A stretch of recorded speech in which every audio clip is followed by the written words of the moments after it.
Hi everybody, this is Manny again, coming back to you with something really important on the 10 things you avoid when you want to buy a home using the 4 steps, right? On anyone that can buy a home. These, I promise you, hold to heart, avoid these with everything you can in your heart, the best you can, right? The first one is don't change your job before applying for the home loan. Reason for it, don't change jobs.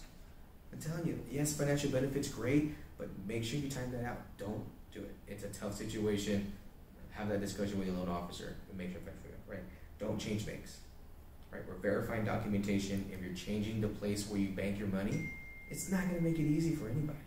It's not easy for you. Why? You're making your movement as well. Don't change the banks, right? Don't buy a car that you have to finance.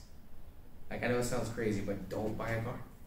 Like, it's just not in your situation to buy a home to get qualified, because if you do that after you qualify, it's going to cause some issues with the loan, right? Anything on credit, furniture, I've heard stories tons of times. Oh, I bought the fridge, I was getting ready. I bought the couch, I was getting ready. Had a guy, I bought my engagement ring just so I could surprise her at closing. Oh my God. You know what I mean? Yes, I know life happens beyond this mortgage process, but this is a very serious financial decision. Avoid these at all costs. You can time this out afterwards, guys.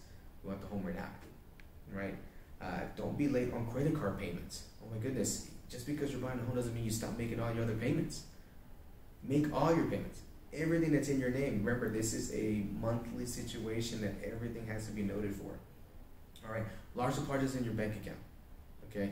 If you're trying to save money up or you're trying to get the process started first, do that before you get pre-approved or pre-qualified.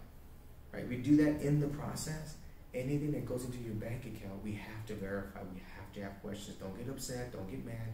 We have to ask questions. There's no way around it. Okay. And also, this is pretty straightforward. This is like a moral code. Don't lie on your application. And it's just, you gotta be truthful. You gotta feel like you're talking to your family. You gotta feel like you're talking to someone that you trust. I'm telling you, it's gonna come out. It's gonna come out.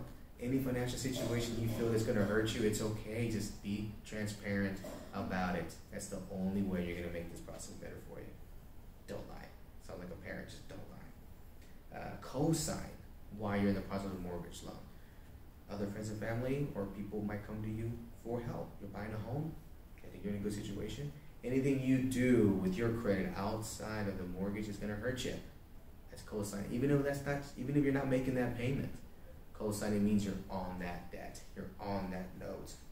Okay.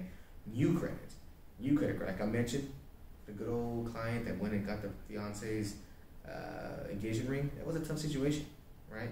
It was just letting you know you can't finance anything more when you're buying a home. It's focused on your financial snapshot. You don't change it, okay? And don't spend the money you need for closing.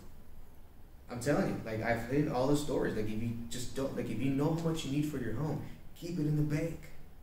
You can survive 30 days of keeping the money in your bank account.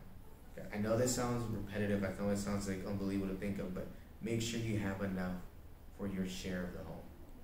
Right? Life happens, I know. The toughest thing I tell clients is, yes, it's great to give yourself, a home during the holidays, but it's tough because of your budget. It's the holidays. You got to spend. I totally get it, but you got to remember, we talked about chapter 1. You made the decision to buy the home. You already said you're in. All that, you got pre-approved, you put the offer in. You got to just make sure these steps can help you a lot, I promise you. That's all I got.